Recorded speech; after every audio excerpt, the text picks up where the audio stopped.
Hey guys, it's Melissa with Rooted Home and Garden. Today we're going to be talking about this beautiful perennial called all gold Japanese forest grass. This perennial gets 18 inches tall by 18 inches wide, and it's a beautiful flowing grass.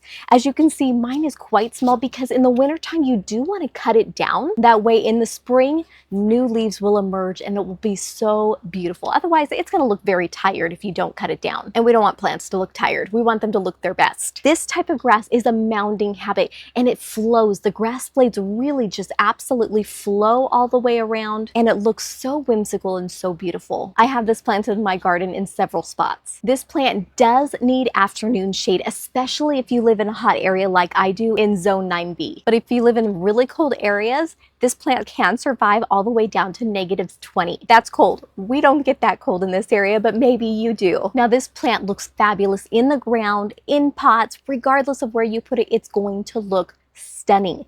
Now, if you do put it in morning sun, it will accentuate the gold color of the leaves. Now watch out because slugs, spider mites, and snails do love this plant. So keep an eye out for those things to watch and see how it's doing. It loves moist soil, so keep it watered regularly. Now, one thing I noticed is that my cats and dogs love to chew on this plant. So they chew on it pretty much non-stop. It's not going to kill the plant. It just makes it look chewed up on. And don't worry, it's not going to harm them. It can get a fungus called gray leaf spot. So if you start to notice little gray spots on your leaves, you know you have that disease. It usually only happens in environments where it's extremely humid and there's not a lot of airflow. This is a great plant. I hope you put it in your garden. See you next time.